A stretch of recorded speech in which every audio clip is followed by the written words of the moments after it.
Today is the anniversary of the Welcome Home for the Vietnam veterans in the state of South Carolina. And what we had here today, the American Legion put on this event so that the Vietnam veterans can come here today, or other veterans can come here and celebrate our return to this country after being in combat in Vietnam. However, every year at this time we do have a ceremony, and we also follow the ceremony with another ceremony the first Friday in May, where we recognize the return of those that survived Vietnam and to recognize those that gave their lives in Vietnam.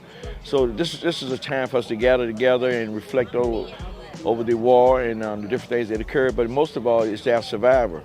Those of us that survived Vietnam, that we have a responsibility to always remember those that gave their lives. As you might well know, that 58,000 young people gave their lives in Vietnam, and over 900 from South Carolina. And so we don't want to ever forget those that made the way for us and those of us that have returned home. And also the important part they played in our freedom. The Vietnam veterans actually, I feel, paved the way for the rest of us that are in the armed forces. Had not they been in the Vietnam War, the way in which they were treated when they arrived home, they gave the ultimate sacrifice for us so that we can now reap the benefits from what they did years ago. Yeah.